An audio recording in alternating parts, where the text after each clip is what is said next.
Selamat malam para pendengar setia di seluruh Indonesia di Dongeng Aki Rukman. Selamat mendengarkan dan tetap merdeka. Assalamualaikum warahmatullahi wabarakatuh. Kawan-kawan di seluruh Nusantara atau dimanapun menyimak Dongeng Aki, Cawateh Aki. Saat ini Aki masih tetap berada di kantor DP 3 AKB Kabupaten Serang, Provinsi Banten. Sekarang Aki ketemu salah satu pejuang kita, Sri Kandi kita, yaitu Ibu Ika Nuraini ya.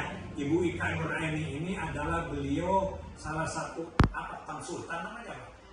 Tenaga ahli boleh. Tenaga ahli, jadi sudah ahli tenaganya, yaitu tentang stunting dari Provinsi Banten tapi di bagian Kabupaten Serang. Ya gitu.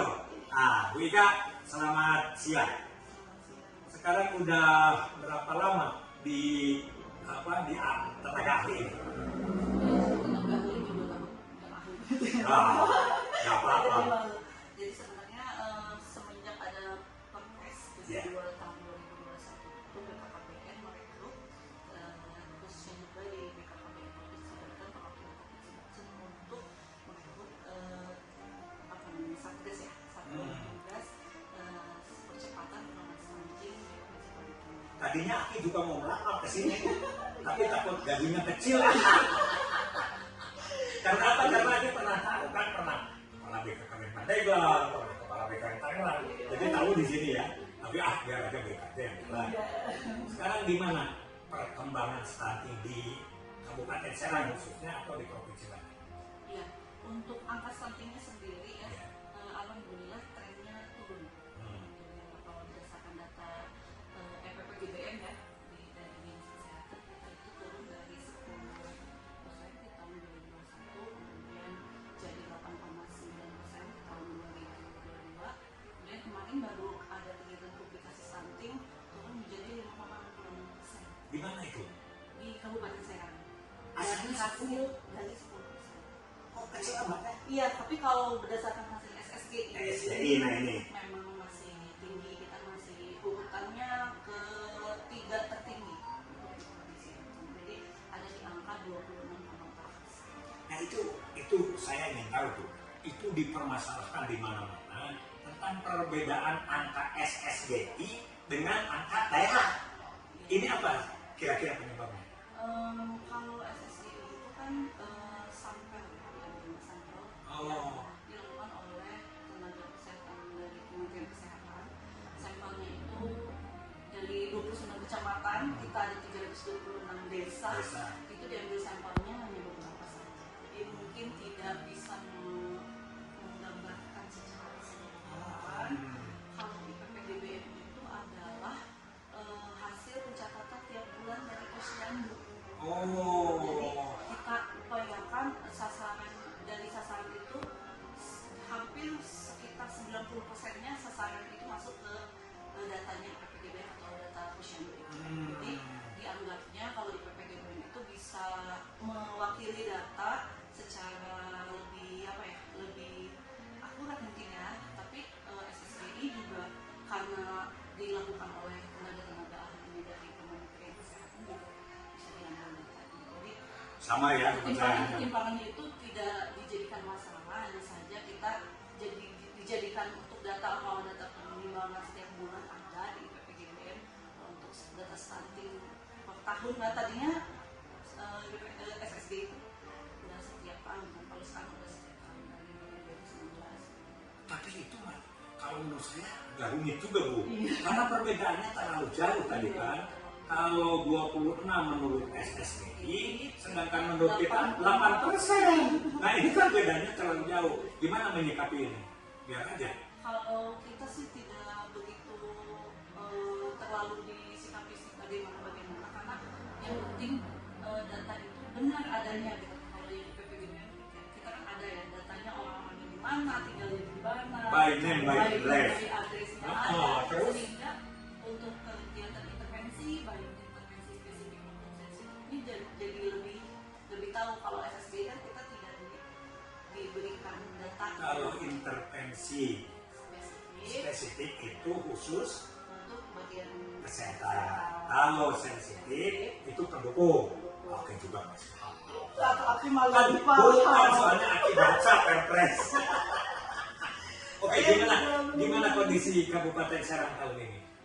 Untuk tahun 2023 tadi ya, 2023 ini untuk karena kan indikatornya banyak ya, indikator yang dinilainya, tapi kalau berdasarkan target 20 target antara tadi yang spesifiknya kita berdasarkan laporan semester 1 TPPS ini sudah hampir semuanya tercapai dari target-target yang diinginkan. Kalau yang sensitifnya masih ada beberapa indikator lah yang Padahal sensitif itu ya. iya. Dan gini, ya apakah sama ya? Tadi juga Aki kan waktu ngobrol, tadi kadang-kadang petugas yang bersifatnya penggerak masyarakat, apakah itu kader dan lain sebagainya, terlalu fokus penyuluhannya itu kepada sifat-sifatnya yang medis. Iya. Itu.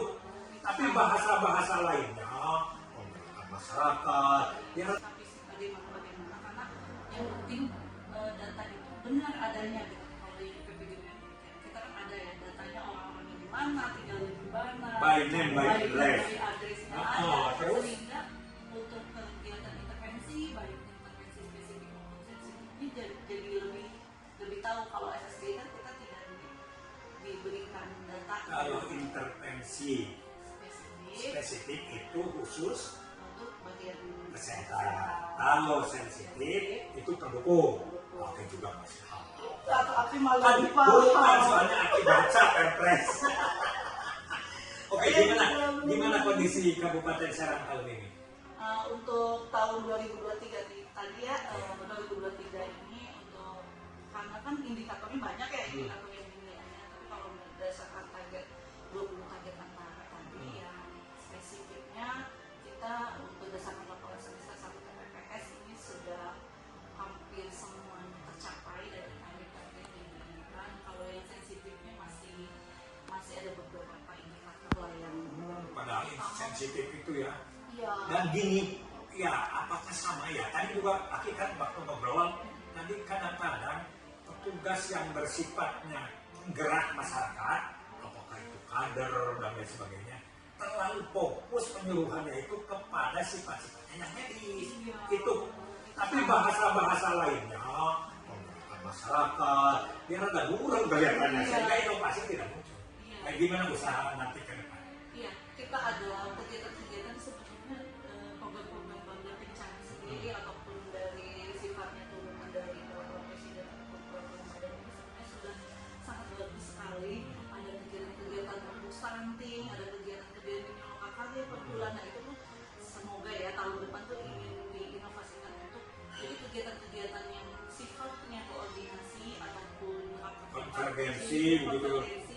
kita hadirkan orang-orang yang bisa bisa untuk kebijakan-kebijakan kayak kepala desanya, kemudian camatnya. Itu yang penting, ya. Kita tampilkan data bapak, rakyat bapak nih ada yang stunting sekian orang, ada yang nggak punya jamban sekian orang, ada yang nggak punya akses sanitasi. Itu di RSD, rembuk stunting desa.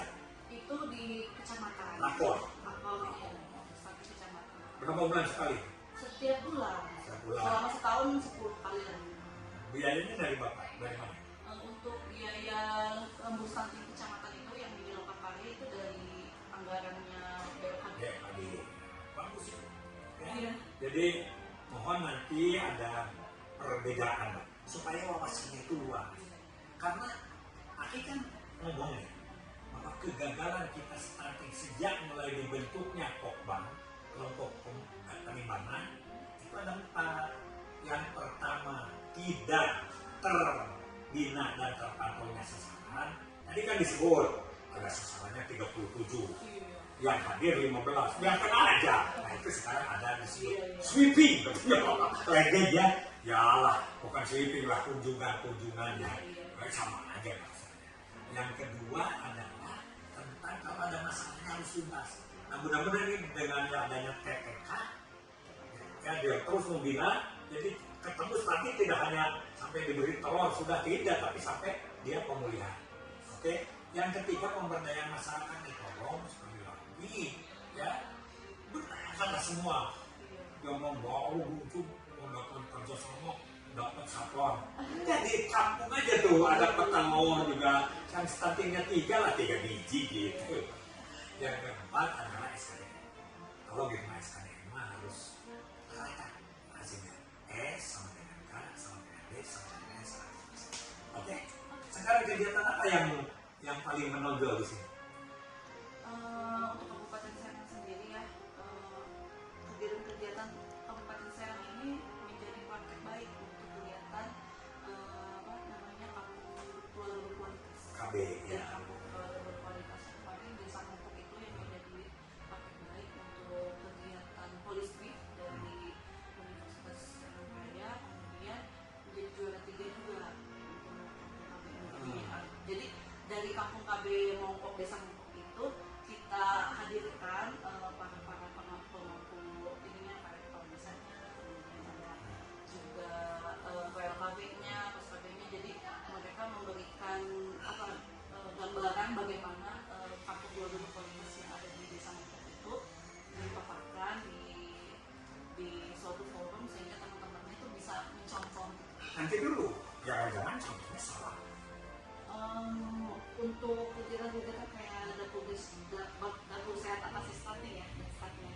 Kemudian di kampung kami itu ada dasar. Jadi dasarnya itu untuk kegiatan-kegiatan seperti masak berbahan pangan lokal itu, berbahan pangan lokal seperti telur, kemudian ada apa ya, kemarin itu ya kayak bandeng ya kalau masak bandeng. Jadi kampung KB itu adalah harus tumbuh dari bawah, mengakses budaya lokal, nah gitu. Dan ujung-ujungnya apa?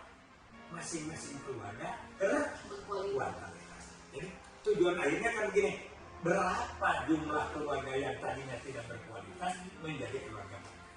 Jangan sampai kampung KB itu ramai di taman, ramai di kolam, ramai di mural, tapi keluarga tidak tersentuh. Oke? Demikianlah guys dari penjelasan Ibu Ika sebagai tenaga ahli penurunan gizi di Kabupaten Serang. Wassalamualaikum warahmatullahi wabarakatuh.